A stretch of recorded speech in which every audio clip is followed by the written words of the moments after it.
Hello, Tenno, Zelp here, and today we're going to talk about the new augments for specific frames like Mag, Chroma, Excalibur, and Volt. So we're going to start off with Magnetized Discharge, which is for Mag's second ability, Magnetize, and you can get this augment from the parent sequence or new loca. This augment can allow you to detonate your Magnetize early by recasting, and it also allows you to have a 50% chance of disarming the enemy in range. Now this disarm does not work if it explodes itself. You have to pre-explode it in order for it to disarm your enemies. Since this 50% is affected by power strength, if you have at least 200% power strength, you can actually effectively disarm the enemy around it at 100% rate. Being able to detonate the magnetize early can be something very useful, especially if you're using like a beam weapon which could charge up magnetize and make it explode with more damage. So knowing when to detonate magnetize can actually prevent it from not exploding due to the selected enemy at the center is still alive, and it could also save you time from having to wait for that selected enemy to die. Next we have Guided Effigy, which can be obtained from Cephalon Suda or the parent sequence. This augment for Effigy basically allows you to move your Effigy around by holding down your Effigy ability button at a specific location. While it travels, it deals 2000 damage per second, which I believe the damage type depends on your elemental color.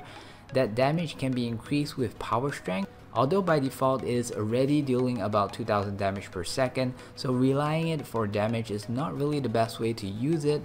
But the fact that it stuns enemy or bash them away upon arrival, it does make the Effigy a really good crowd control, especially since you can cast it while you are still firing at the same time.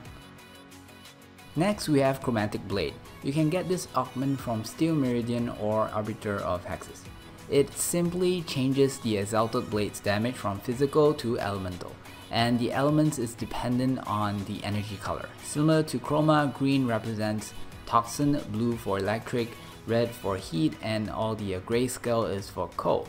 It also adds 50% status chance, and this status chance is added, not multiplied. This means that since Exalted Blade has 10% status chance, with this augment you will get 60%.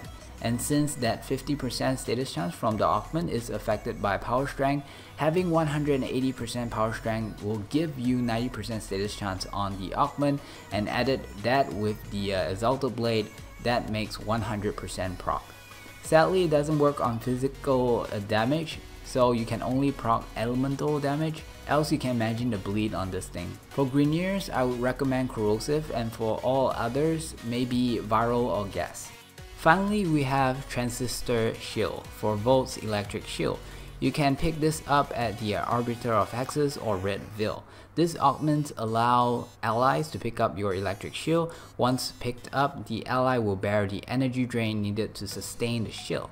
All damage absorbed by the shield is converted into static discharge count on Volt's passive, which discharge when you attack, giving you bonus damage. 100% of the damage absorbed will be converted even from shields picked up by allies. The damage stored is capped at 1000 damage. In a way, if the shield blocks a lot of damage consistently and you are using a machine gun, there's a potential that every bullet you shoot has a 1000 damage buff. Or if you use an AoE weapon or skill, you may put that 1000 damage to get used. Okay, so that is my time. I hope this video helped you understand the new augments a little bit better before you actually spend standings and get it. But if you really like the specific Warframe, you should definitely get it and try it out yourself. There might be some kind of synergy that I did not cover or I have missed out. So do let me know what it is if you have found something interesting down in the comments so that we can share with everyone else, because that is the sort of community that I'm working on here. Don't forget to like and subscribe, and I will see you in the next video. Have a pleasant day, Tennos. Bye bye.